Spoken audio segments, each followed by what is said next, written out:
Time now for sports on 104.7 The Cave. Here's Ned Reynolds. Mike, the intern, Ned Reynolds in the studio on a Thursday morning. So we discussed who we and pretty much everyone else in the world think is going to go first in the NBA draft tonight. That's pretty much a given. Any other surprises that you think is going to happen tonight? Probably not. It should go fairly routine, and you're right about Victor Wembanyama, and he is 7'4". He's been measured at this. 7'4", very athletic kid from France.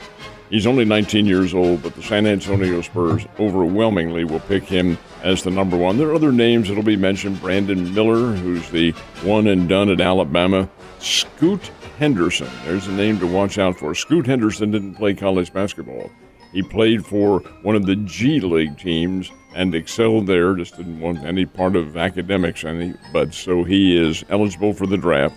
Anthony Black, an Arkansas Razorback, he'll be among the names mentioned. There will be several others, but it should go fairly routine. There will be 58 players taken.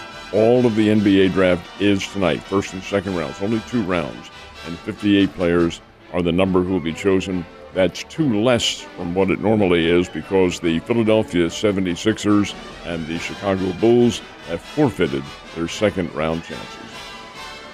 Any local guys other than the Arkansas boy? Probably not. Probably not. No. There's some thought that Isaiah Mosley from Mizzou, former Missouri State, might be selected, but I think it's highly, highly unlikely. He will probably end up somewhere. Europe. Yeah. You think so? European, yeah. We'll see what happens. All right, in the week following the U.S. Open, do you expect many of the big-name pros to be playing in the Travelers later today? It's kind of a quick turnaround, don't you think? Well, it is a quick turnaround, and you're coming off a major tournament, but the answer is yes. I think most of the pros will show up at the Travelers because, now keep in mind, this is the way it works. The purse, the monetary purse for the U.S. Open was $15 million. That's a lot of money, but that was the purse. That's the way it is for a major tournament. Purse for the Travelers is $20 million. That has to be an attraction, certainly, to the pros, and I fully expect the whole field to be there at Cromwell, Connecticut when they tee it off later this morning. Should be interesting, but the prize winner, the winner of this, will get almost $4 million. Well, for that kind of purse, maybe you don't need to take the week off. Last but not least, Wake Forest still commanding in the College World Series. Yes and no. First of all, Florida knocked Texas Christian out of it. Florida beat Texas Christian 3-2 yesterday, so that was it for TCU. Wake Forest and LSU, battle of unbeaten teams, played last night.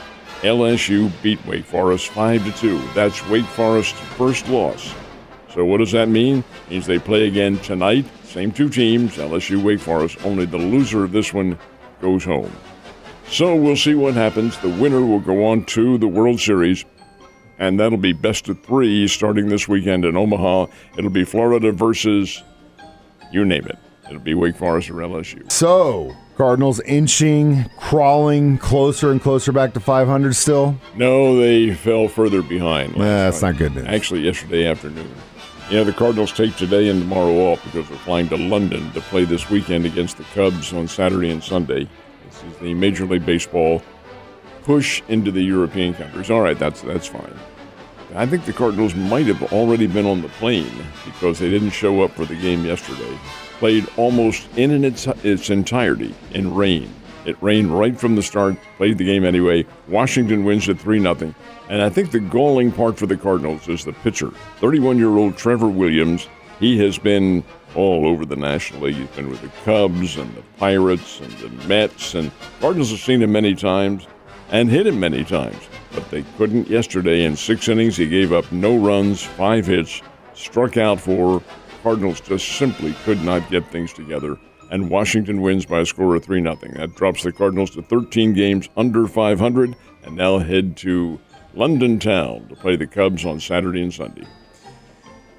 Be interesting to see that game, wouldn't it? 2 of them.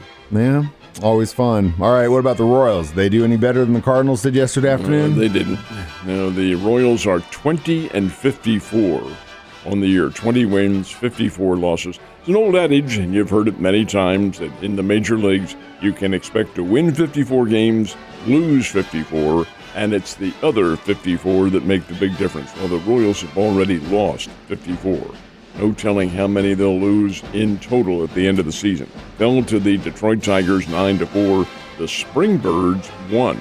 Beat the Frisco Rough Riders 6-2. And tell you, the Springfield Cardinals are playing a whole lot better baseball. They're hovering around 500. They won't win the first half, which ends on Sunday, but they're certainly cementing for themselves a really good foundation for the second half of the season. And it's great to see it here, at least locally, something for us to cheer for, because that's really all you want as a fan. And if you're a fan of either the Royals or the St. Louis Cardinals, you haven't had much to cheer for lately. So go Springfield Cardinals, or Cashew Chickens, rather.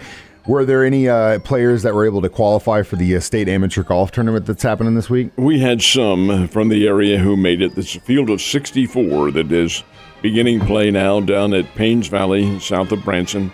Here's the key to that, too. The 64 has been brought together by medalist qualifying play, and the medalist for the entire tournament was a guy named Cade Eulenhake. He's from Lenexa, Kansas, and he was a total for the 2 rounds of 10 under par. That is pretty doggone good. The field has been cut at 64, the top 64 players. Scores from medalist play are thrown out. They don't mean a thing anymore other than the fact that you're playing head-to-head match play competition. And this is one-on-one. A lot of fun. That's how the championship will be decided.